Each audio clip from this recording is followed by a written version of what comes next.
Buenos días, mi compañero Giancarlo García Ripaz y quien les habla Manuel Vargas, les vamos a hablar sobre el tema de la influencia del derecho romano en las diferentes disciplinas del derecho.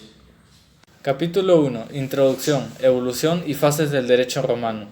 Roma se desenvolvió a través de 12 siglos de historia, por lo cual es importante para su mejor comprensión y sistematización dividirla en etapas o periodos según criterios diversos. Si lo consideramos desde un punto de vista político, a través de las distintas formas de gobierno que rigieron su destino, podemos distinguir las siguientes etapas.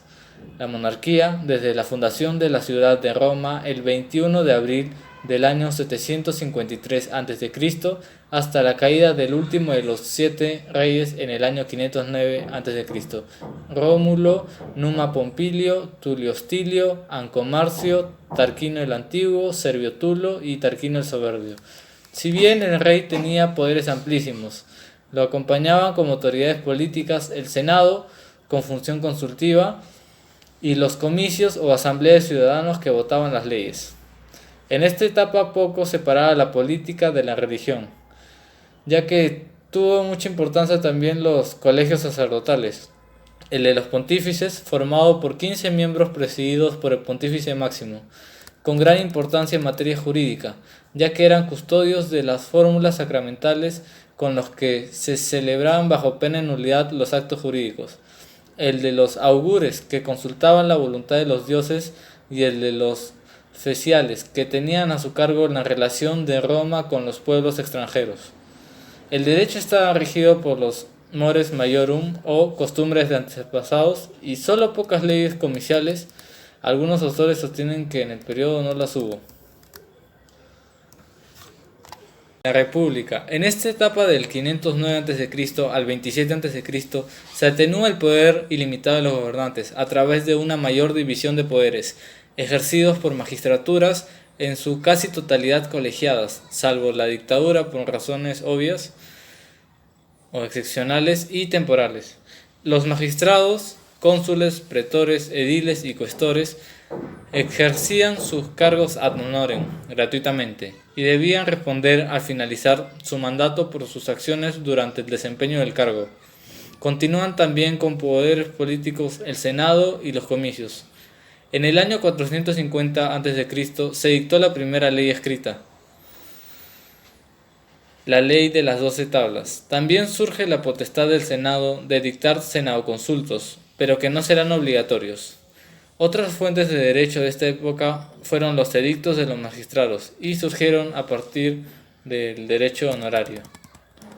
El imperio, que suele dividirse en 3 etapas: el Alto Imperio o diarquía, donde a la autoridad imperial con potestad legislativa a través del dictado de constituciones imperiales se le une el gran poder del Senado, cuyos senadoconsultos adquieren carácter obligatorio y que comprende desde el año 27 a.C., cuando asume como emperador Octavio con el título de Augusto, hasta el año 235, en que muere el emperador Alberto de la diarquía de los Severos, en que comienza un segundo periodo de anarquía, donde se sucedieron muchos emperadores en un contexto violento. El tercer momento es a partir del reinado de Diocleciano, en el año 284, donde se conocerá esta parte de la historia de Roma como dominado, en la que el emperador será conocido como un dios. El imperio se dividió en dos: el de Occidente, que cayó en poder de los pueblos bárbaros en el año 476, y el de Oriente, que subsistió hasta el año 1453, en que Constantinopla cayó bajo el poder de los turcos. Una clasificación interesante de la evolución del derecho romano es la del alemán Gustavo Hugo, que compara la evolución del derecho en Roma con la vida de un ser humano. Por eso distingue las siguientes épocas: la infancia. En la vida humana la persona nace y comienza a crecer de la mano de sus progenitores. En el derecho romano comienza también con su fundación o nacimiento en el año 753 a.C., donde inicia un camino dependiente de ritos y fórmulas sagradas, dominado por la religión. Finaliza esta primera evolución en el año 450 a.C., cuando ya cuentan con la ley escrita de las 12 tablas. La juventud. Desde la ley de las 12 tablas hasta la muerte de Cicerón en el año 443 a.C., donde igual que una persona crece, evoluciona, integra valores dados por el derecho honorario y comienza a apreciarse en la labor de los jurisconsultos. La madurez. La madurez en la vida humana ya se ha alcanzado los logros y es hora de disfrutarlos, acrecentarlos y conservarlos. En Roma esto se alcanza desde el 43 a.C. hasta el fin del periodo del emperador Alejandro Severo en el año 235. El derecho civil y honorario y la labor de los jurisconsultos están en su apogeo y procesalmente en el sistema formulario reemplaza al rígido por la legis actiones. La vejez. En la vejez, el último periodo para el hombre y para el derecho, se acaba la producción, solo se organiza lo ya logrado. Eso le correspondió a Justiniano, quien cumplió el derecho vigente, cristalizándolo en el Corpus Juris Civilis. Su muerte determina el fin de la creación jurídica romana en el año 565. Fases de la evolución del derecho romano. En la evolución del derecho romano cabe distinguir tres fases: la del ius civili, la del ius gentium y la del derecho heleno-romano o bizantino. Fases del ius civile. La fase del ius civile, ius quiritium, en la genuina terminología romana, se inicia con la fundación de las civitas. Fase del ius civile, ius quiritium, en la terminología romana se inicia con la fundación de las civitas, 754 a.C. aproximadamente, para terminar en momento coincidente con el final de la Segunda Guerra Púnica, en el año 201 a.C. Es la época del Estado-ciudad, delimitado por estrechos confines territoriales e integrado por una reducida comunidad de hombres dedicados al pastoreo y la labranza. El Estado se erige en un grupo político supremo, comenzando la obra demoledora de los grupos menores. Las gentes llegarán a desaparecer en los tiempos de la República y la fundamental acción estatal vendrá a menoscabar la autonomía del consorcio familiar, que pierde originarias funciones, aunque logra mantener viva en ciertos aspectos su antigua estructura. El ius civile se cifra en un conjunto de normas consuetudinarias, de carácter rígido, formalista y simple. Sobre estas normas y sobre la ley de las 12 tablas, ley excepcional, que no perjudica la nota de coherencia que es propio del sistema consuetudinario, labora la jurisprudencia pontifical, primero y laica. Después, la actividad jurisprudencial llega a tal punto que los mismos romanos identifican el ius civile con la interpretatio. Ius civile in sola prudentium interpretatione consistit. El derecho de familia sigue inspirándose en los originarios principios de carácter político. El paterfamilias ejerce un poder absoluto sobre las personas y las cosas a él sometidas. La herencia, aun cuando sirviendo a nuevas funciones de orden patrimonial, mantiene vivos algunos rasgos que denuncian su primigenia finalidad. La propiedad se halla dividida entre los jefes de las familias, de acuerdo con las necesidades de la economía agrícola. Dos negocios jurídicos cargados de solemnidad, la mancipatio y la in iure cessio, sirven para la actuación de numerosas relaciones de tráfico, emancipaciones, adopciones, manumisiones, traspaso de tutela legítima sobre las mujeres, traspaso de derechos hereditarios, constitución de servidumbres, transmisión de la propiedad. El régimen de los contratos se halla dominado por principios de inflexibilidad y angostura, figurando entre los modos constitutivos de obligación la mancipatio, el nexum, la fiducia y el sponsio. Fase del ius gentium. La fase del ius gentium se extiende desde el final de la Segunda Guerra Púnica en el año 201 hasta la muerte de Alejandro Severo en el año 235 a.C., cuando cesa el predominio de Roma e Italia. Es la época de la expansión y de la dominación mundial de Roma a Italia, de Italia al mundo, Oriente y Occidente romanos. Desaparece la ciudad-estado, transformándose la comunidad patricio-plebeya en el centro de un colosal imperio. El imperio, uno y universal, es el ius gentium, derecho exento de formas, regulador del comercio, aplicable entre romanos y frente a extranjeros. La jurisprudencia, el edicto propio y la legislación imperial son los factores que contribuyen a la formación y desenvolvimiento del derecho cosmopolita. Junto al ius civile o gentium aparece una formación jurídica proveniente de la actividad creadora del pretor, el ius honorarium. Aunque derecho nuevo y más libre, se produce el honorario en torno al sistema tradicional del ius civile. La jurisprudencia alcanza en este periodo su máximo apogeo y florecimiento. La familia se configura ahora bajo los nuevos principios de la sociedad doméstica. Al viejo sistema del parentesco agnaticio sucede el de la cognación o fundado en los vínculos de sangre, en el orden de los negocios jurídicos traslativos. La mancipatio sirve tan solo para la transición de la res mancipi, admitiéndose la validez de la simple traditio o entrega para la transmisión de las demás cosas.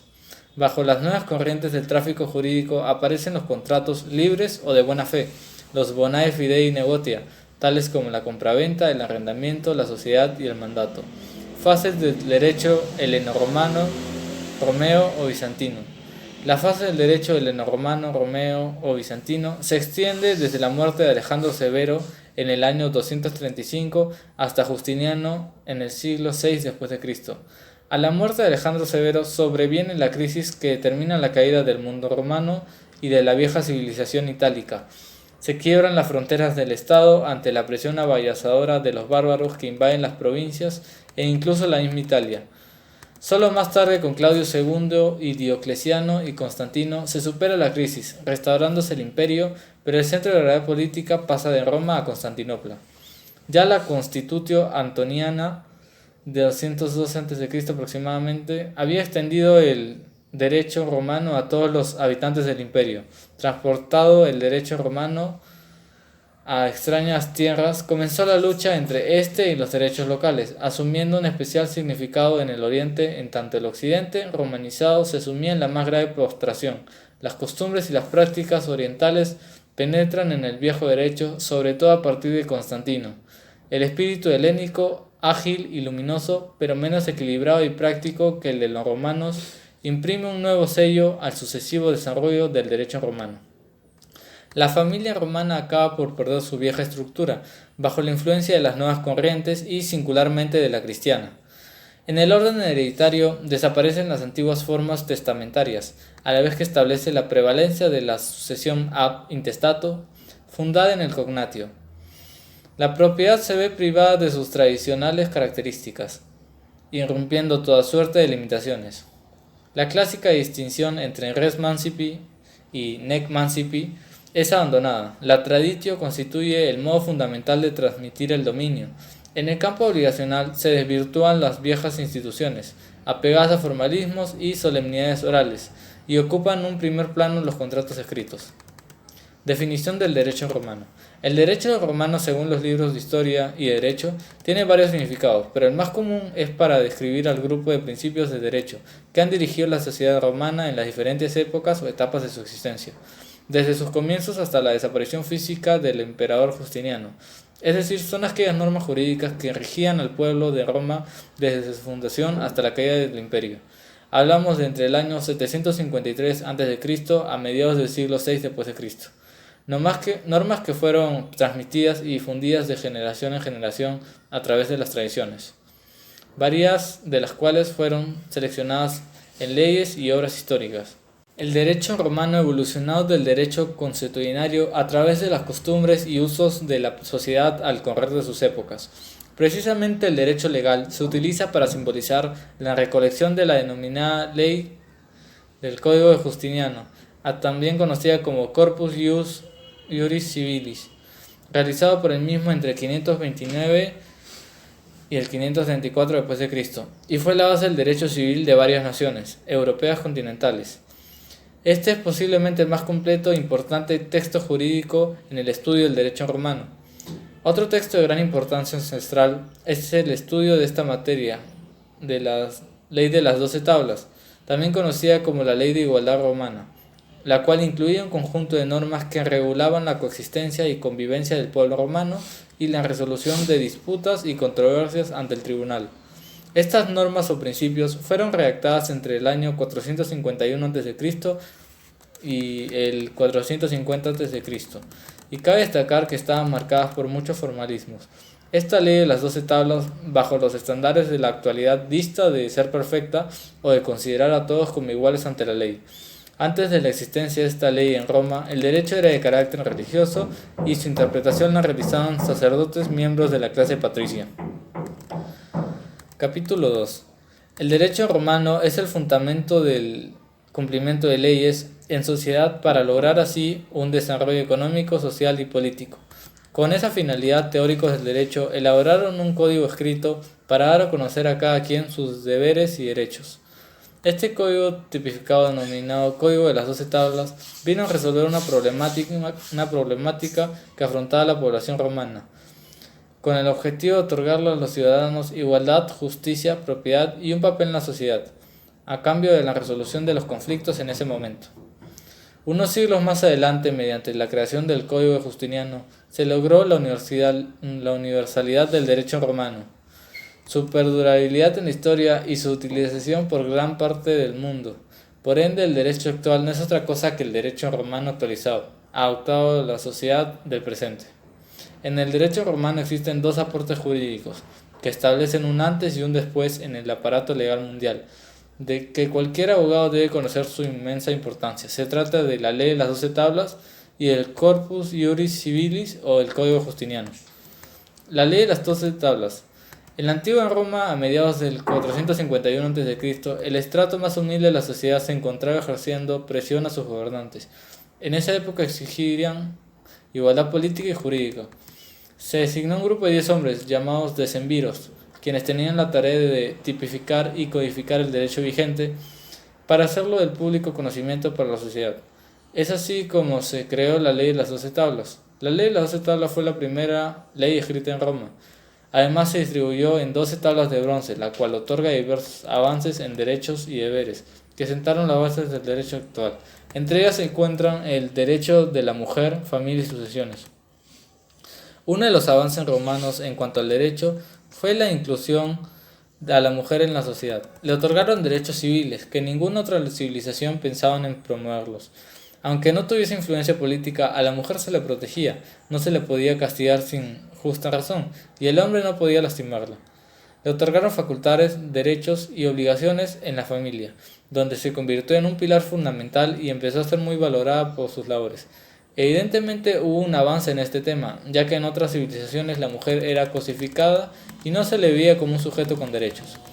Entre las instituciones jurídicas más importantes adquiridas por la mujer y la familia romana existieron que la mujer debe dejar testamento y recibir herencias. Primeramente, se le designaba un tutor. Posteriormente, mediante diversas reformas, deja de ser una condición sine qua non. Causales de divorcio para ambas partes. Se integra a la mujer a la familia mediante el matrimonio, donde se sujeta a la potestad del pater familias y nada más. Las presentes instituciones jurídicas sentaron las bases para la evolución del derecho actual, donde el matrimonio, divorcio, la familia, la herencia, el testamento se encuentran aún tipificados en el ordenamiento jurídico vigente y aún con más vigor por cualquier ciudadano. El derecho procesal civil. Una de las mayores influencias del derecho romano es la creación del derecho procesal civil, porque básicamente fueron los creadores del sistema jurídico actual, otorgándole a los ciudadanos romanos la posibilidad de defender sus derechos. Eso se evidenció en la designación de un pretor por parte del Estado. Esa figura era quien presidía el proceso y también existió un juez quien dictaba la sentencia, que además era designado por partes de forma privada.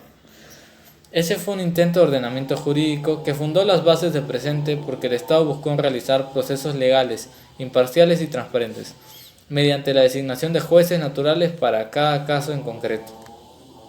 Además se crearon distintas instituciones jurídicas, como la contestación de la demanda, apelación de sentencia, apertura de lapsos probatorios, caducidad de instancias, la sentencia.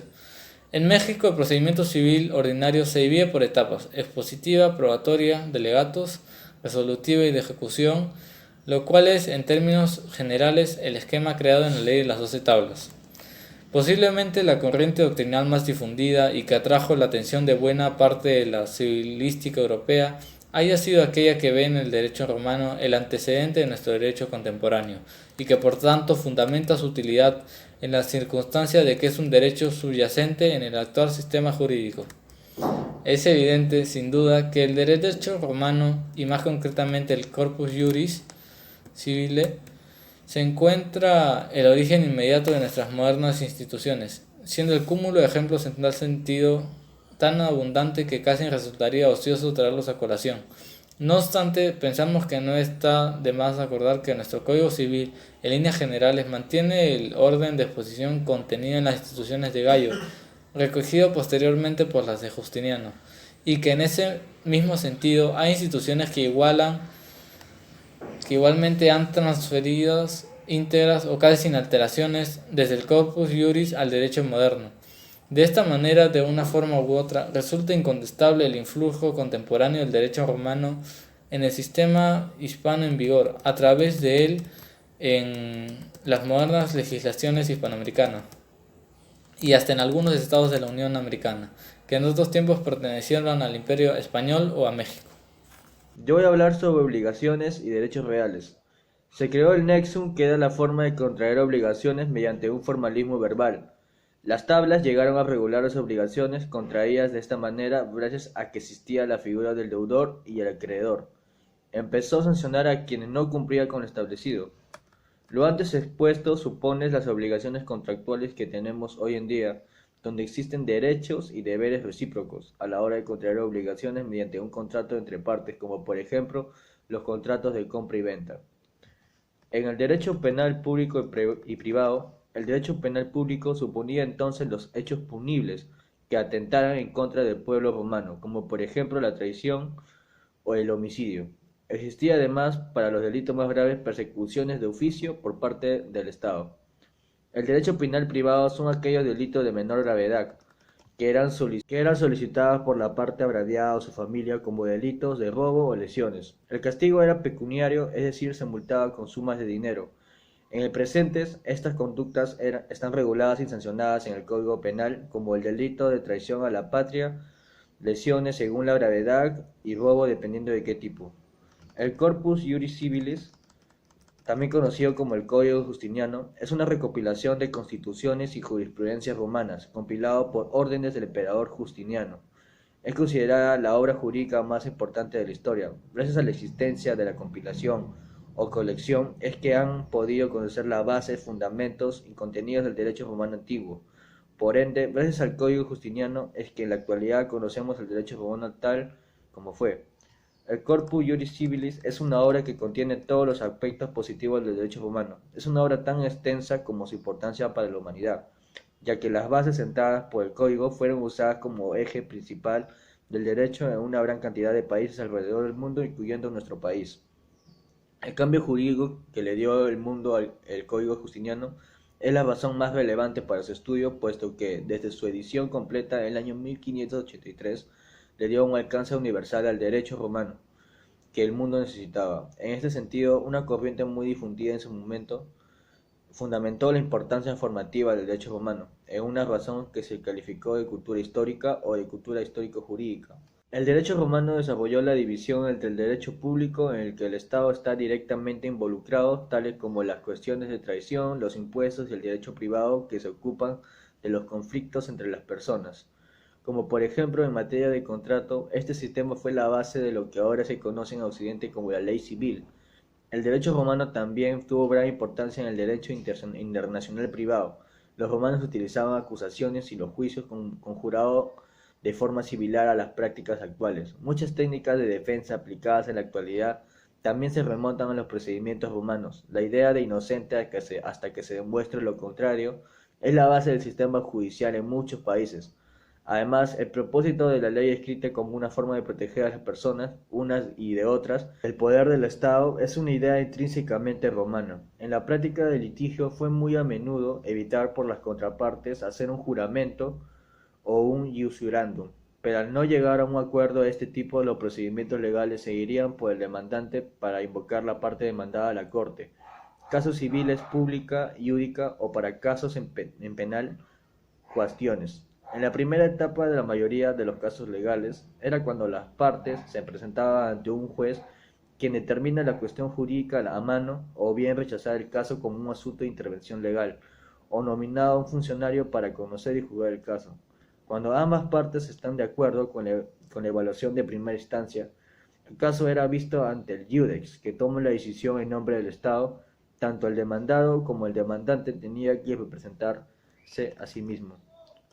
En la audiencia, ya que no había ningún sistema de representación legal, si el acusado pierde un caso civil, habría un condenatio y tenía que pagar una suma de dinero, por lo general decidido por el iudex, que podía cubrir el valor original de los bienes, los daños ocasionados al demandante. Uno de los mayores beneficios de la ley romana era que mientras el imperio crecía y la población se volvió más diversa, la ley y la protección de los ciudadanos actuó como una fuerza vinculante para las comunidades y fomento. La expectativa de que los derechos de los ciudadanos y con el tiempo el derecho de los no ciudadanos podían ser sostenidas mediante un sistema que se encontraba en el lugar donde los males se tenían por corregir. Además, los romanos han dejado como legado no solo muchos términos legales que aún se utilizan hoy en día en el campo de la ley, sino también la pasión y la experiencia por la terminología legal precisa y exacta. El derecho civil actual tiene sus raíces en el derecho romano, en el ius civile. El derecho civil, en cuanto a derecho de los ciudadanos romanos, reflejaba el principio de personalidad de las leyes como que era un atributo de la ciudadanía romana, pero precisamente por esto no podía atender todas las exigencias del tráfico, por lo que convivía en el ius gentium. Por otra parte, el ius civili era distinguido del ius honorantium, el cual habría sido introducido con el propósito de suplir, ayudar y corregir el ius civile. Pero esta contraposición no es real. Significa la renovación del ius civile provocada por las nuevas necesidades y los nuevos hechos. El ius civile, en su sentido propio originario, sería el ordenamiento tradicional que habrían adoptado los grupos primitivos romanos reunidos en una comunidad política y estaría constituido por una serie de principios fundamentales establecidos por la jurisprudencia religiosa y luego laica de los prudentes. Este núcleo de procedimientos tradicionales se va ensanchando a lo largo de la historia del derecho romano, naciendo el ius civile novum, por obra de leyes de los plebiscitos, senado consultos y decreto de los príncipes. Al mismo tiempo, el de los principios tradicionales se experimenta la influencia del ius gentium y del ius praetorium, y todos estos derechos van a ser ius civile en la compilación del Justiniano, porque con aquel se estroncaron las diferencias que tenían en estas leyes. Efectivamente, el derecho romano es aquel ordenamiento jurídico que rigió al pueblo romano, siendo el Corpus Iuris Civili el gran monumento jurídico mandado compilar por Justiniano, donde se recoge todo saber jurídico y en consecuencia es un pilar decisivo en la historia jurídica mundial. Sin embargo, con Justiniano no concluyó el derecho romano, ya que lo vemos surgir de manera esplendorosa nuevamente a partir del siglo VII, en lo que ha venido a llamarse el renacimiento jurídico medieval, influyendo de manera decisiva sobre los códigos civiles, pues no podemos olvidar que en Europa, hasta el año 1900, con la publicación del Código Civil alemán, el derecho romano fue un derecho positivo o vigente, perdiendo desde entonces ese carácter y convirtiéndose en un derecho histórico, siendo esta visión histórica del derecho romano la que vamos a desarrollar a lo largo de este tiempo. Así las cosas, la expresión del derecho romano, según Albertario, puede emplearse para designar el derecho prejustiniano, el derecho elaborado en las distintas épocas de la vida romana hasta la compilación del mismo. El emperador Justiniano, para indicar la legislación, para señalar la adaptación y el desenvolvimiento que tuvo el derecho romano y concretamente la legislación durante la nueva civilización medieval y moderna. Fue un derecho que estuvo vigente casi todo relacionado en países europeos. Ahora voy a hablar sobre el capítulo 3 relacionado a personajes importantes en el derecho romano.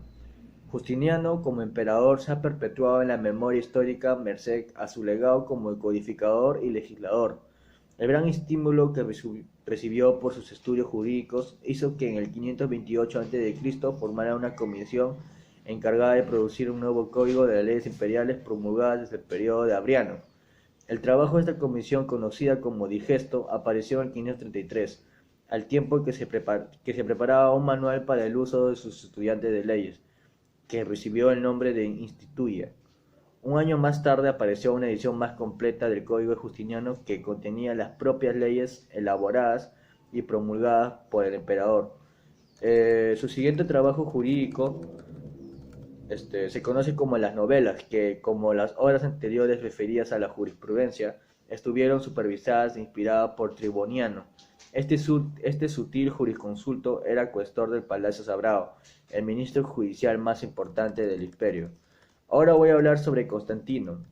Las reformas de Constantino es la denominación que ha dado la historiografía a la continuación del proceso reformista comenzado por el emperador Diocleciano y el emperador Constantino. Estas se extendieron durante todo su reinado, empezando en el año 306 hasta su muerte en el año 337. Dos hechos fundamentales de la reforma de Constantino son las siguientes: la declaración de libertad de los cultos y en el año 313, lo que terminaría con la persecución del cristianismo, el cual alcanzó a ser religión oficial del imperio más tarde. La inauguración de la nueva capital del imperio romano en Constantinopla, lo que rebajaría a Roma a una ciudad secundaria luego de 1000 años de dominio.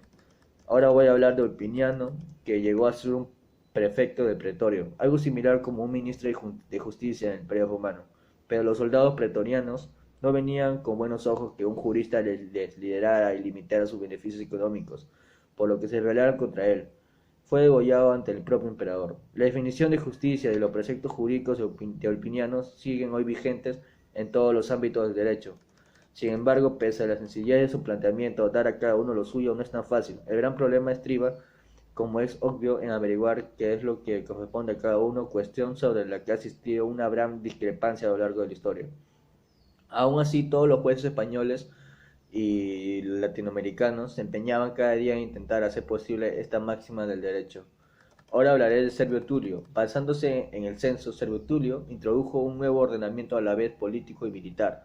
Los comicios centuriados repartió a la población romana en 5 clases. Según el censo valoraron en haces. Los comicios centuriados, que reunían a toda la población organizada en centurias, se votaban no al título personal, sino por centurias, siendo cada una de ellas una unidad de voto. Por tanto, la de la primera clase, más de 18 caballeros, tenía siempre la mayoría, y la explicación más aceptada es la que se presupone la existencia de un ejército político constituida por la centuria de jóvenes de las 3 primeras clases. Las centurias de las clases inferiores estarían excluidas del ejército permanente y serían las tropas de reserva escasa y ligeramente armadas. Los soldados propietarios de tierras, la reforma serviana asentada sobre la propiedad, contemplaba un ejército político constituido por los propietarios de tierras, las cuales gozaban de mayor influencia política. En los comicios centuriados prevaleció el principio de que la mayor riqueza implicaba mayores gastos en la milicia, pero confería a su vez una mayor influencia política. En la estructura política de Roma, los primeros tiempos de la historia romana, probablemente poco después de la formación de la ciudad-estado, estuvieron marcados por un gobierno monárquico. Su origen se sitúa cerca del año 625 a.C., fecha más probable que indica el mito de la fundación de Roma. Alrededor de 509 a.C., los aristócratas romanos, con el apoyo del pueblo, se sublevaron en contra del último monarca. Hablaré sobre el cónsul. El cónsul era una figura de autoridad en la República Romana, pues ejercían tantas las funciones del gobierno y las militantes, además de administrar justicia o consultar a los dioses. De esta forma se podría decir que cumplían todas las funciones del rey durante la monarquía, pero durante un plazo limitado. Los cónsules se elegían de dos en dos, pues así uno controlaba al otro y su elección se hacía de forma anual por la Asamblea Popular. Una vez que terminaba su periodo de gobierno, tenían que presentar ante el Senado o Asamblea cuáles eran el resultado de sus funciones. El de velar por la seguridad de la República, tenían el deber de dotar a una persona de poderes absolutos en el caso de que Roma estuviese en peligro. Eso sí, es importante reseñar que esta persona no podría estar en el cargo un tiempo superior a los 6 meses, o que podría terminar sus funciones como dictador en el caso de que el peligro hubiese pasado. En el Senado siempre ha sido una constante en el gobierno de Roma, puesto que ya comenzó a funcionar durante la monarquía y continuó durante la República. Eso sí, el papel que ejerció fue variando en los diferentes periodos. Su función principal era de ofrecer sabiduría y experiencia al gobierno de la República. Por ello, las personas que componían el Senado no eran elegidos, sino que eran personas respetadas por sus logros y saberes en diferentes aspectos, por lo cual el consejo era escuchado con atención. En las asambleas romanas también eran conocidas como comicios, teniendo que diferenciarlas en tres tipos de clases. La asamblea curial, que era la más antigua, reunión de los patricios que estaba formada por 30 curias, y se contaba cada voto por persona, lo que permitía conocer cuál era realmente la opinión de la mayoría, lo que viene a ser cuál sería el voto del pueblo. La asamblea centurial era una asamblea militar formada por diferentes grupos de 100 hombres, por lo que el voto obtenido es la representación de cada uno de esos grupos, y era representado por el jefe de cada uno de estos grupos llamado centurión. Su voto formaba parte de la elección de los cónsules y de la aprobación o derogación de las leyes. La asamblea tribal era el nombre que recibía la asamblea de la plebe, quienes se encargaban de representar y defender los derechos de los plebeyos. Los acuerdos a los que llegaban se denominaron plebiscitos y tenían carácter de ley. Listo, eso es toda nuestra exposición con respecto a la influencia del derecho romano y su impacto en las diferentes disciplinas. El grupo está conformado por Manuel Vargas Falcón y Giancarlo García Ripas. Espero que esta exposición haya sido de su agrado y que haya impactado para que puedan investigar un poco más del derecho romano, que es muy amplio. Listo.